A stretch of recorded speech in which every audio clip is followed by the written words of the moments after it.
Bonjour et bienvenue sur le podcast HPV Positive, le podcast qui t'aide à prendre soin de tes émotions générées par le papillomavirus et à voir ta vie dans son ensemble de façon plus sereine. Oui, parce que si tu ne peux pas changer la situation, tu peux la percevoir autrement. Et ça va t'aider dans tous les domaines de ta vie. Alors, abonne-toi à ce podcast pour savoir comment faire. Aujourd'hui, je vais te parler d'une rencontre marquante de ma vie.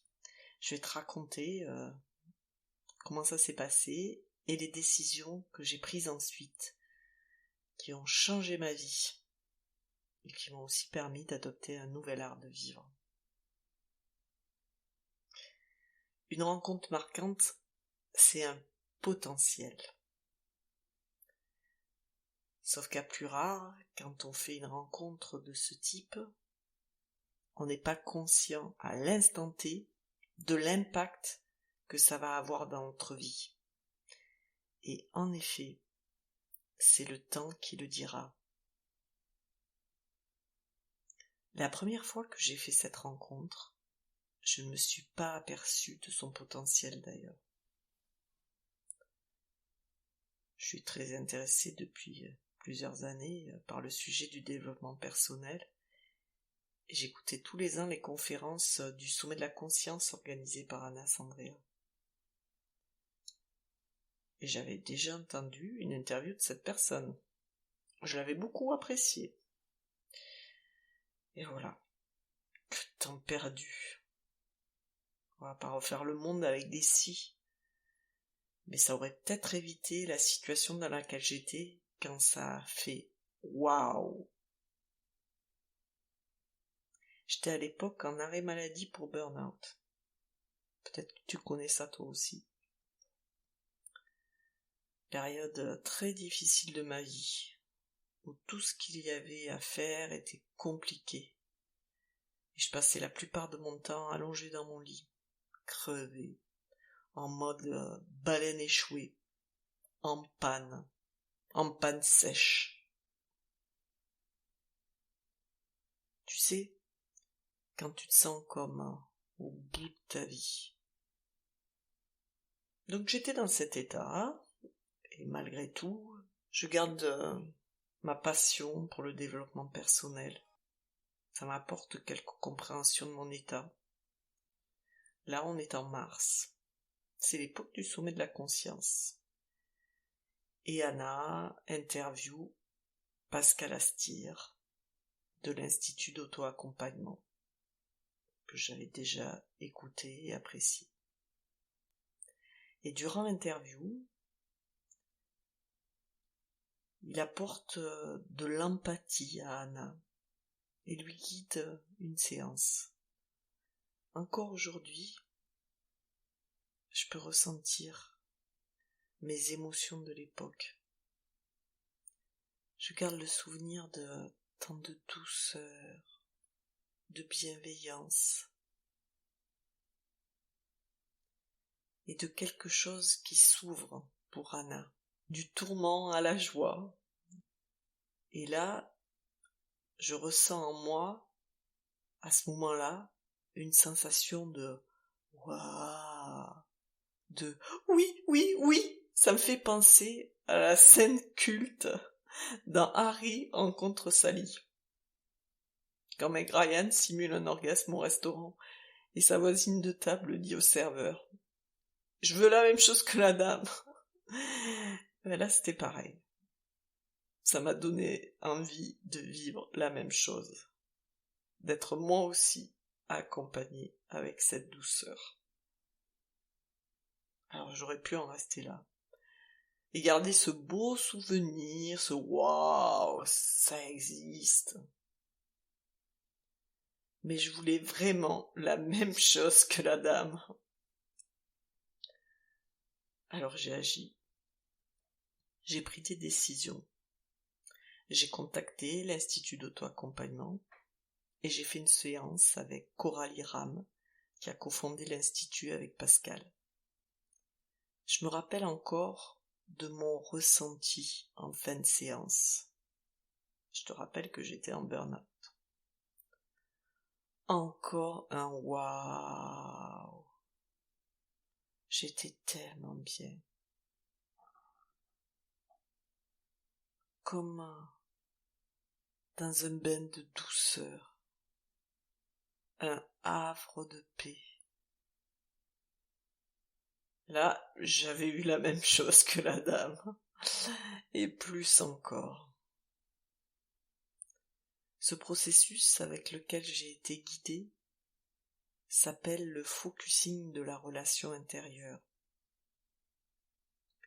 L'objectif de cette pratique, c'est de vivre en présence, en conscience. Et elle permet d'aller à l'écoute de tout ce qui nous en empêche. Et ça, c'est vraiment une clé. Ce qui nous en empêche, ça peut être une émotion, une douleur, le papillomavirus, le burn-out. Ce sont des parts de nous qui se manifestent. Et si elles le font, c'est qu'elles ont une bonne raison. Elles ont besoin d'écoute, d'empathie. Et on va pouvoir créer une relation avec elles. Oui, parce que souvent, on a pris l'habitude d'ignorer ces parts. Ça te dit quelque chose, l'injonction « faut pas s'écouter » ? Je crois que j'ai grandi avec. Ces parts, au lieu de leur apporter de l'empathie, on voudrait juste qu'elles disparaissent, que ça ne soit plus là, pas là. Et on fait comme si. Et du coup, qu'est-ce qui se passe ? Les parts crient plus fort pour être entendues. Et on se sent encore plus envahi. Donc la découverte et l'expérimentation de ce processus qui permet, en plus de s'accompagner soi-même, m'a donné envie de prendre une décision supplémentaire, l'intégrer pour moi-même. Le parcours d'intégration proposé par l'Institut d'auto-accompagnement commençait en septembre. Il y avait beaucoup d'inconnus pour moi, car j'étais en arrêt maladie, et je ne savais pas comment allait s'organiser mon temps d'ici là. Est-ce que j'allais continuer à être en arrêt maladie ? Est-ce que j'allais reprendre le travail ? Beaucoup d'inconnus. Mais je ressentais vraiment l'appel. Alors je me suis engagée pour un parcours de 2 ans. Et j'ai intégré, petit à petit, le processus, pas à pas. Et ma vie a commencé à se transformer. Et au bout des 2 ans, je ne voulais pas m'arrêter là. Je voulais maintenant pouvoir le guider pour d'autres personnes. Comme si j'avais trouvé un trésor et que je voulais en faire profiter la terre entière. C'est un peu ça quand même. Alors c'est devenu un projet professionnel. Et quitte à prendre des congés, je ferai la formation. Ça aussi, ça a été une prise de conscience. Quels moyens suis-je prête à mettre en œuvre pour atteindre mes objectifs ? Moi qui avais du mal à m'engager, qui se sentait en panne, là, j'avais un nouveau projet et je posais des actes engageants pour atteindre mon but. Et bien sûr, soutenu par ce dont j'avais fait l'apprentissage. Je pouvais maintenant reconnaître mes peurs, mes doutes, mes souffrances, tout ce qui pouvait se présenter. J'adoptais un nouvel art de vivre. Et au moment où je te parle, le projet a pris corps. Je suis partie du salariat il y a 1 an maintenant. j'ai lancé ce podcast et j'accompagne des femmes à mieux vivre leurs émotions générées par le papillomavirus et à voir leur vie dans son ensemble de façon plus sereine. De te raconter tout ça,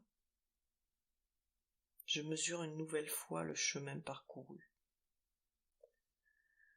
Waouh!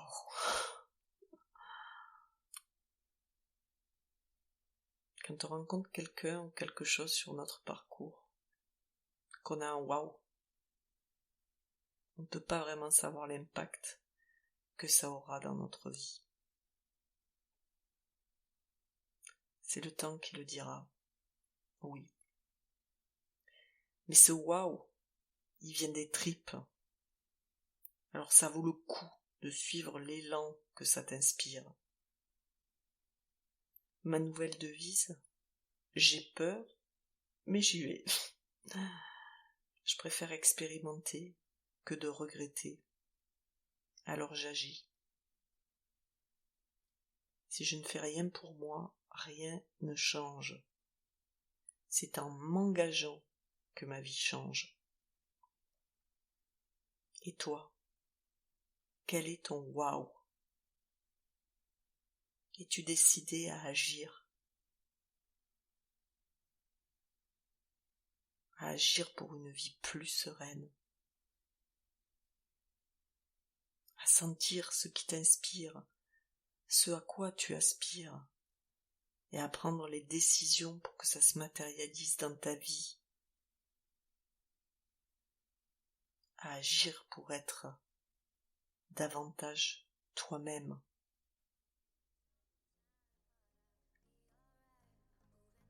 Alors, quelles actions tu auras envie de faire là, maintenant? Ça peut être juste un petit pas. Et de petit pas en petit pas, on avance. En douceur, on avance. Quel est ton prochain petit pas?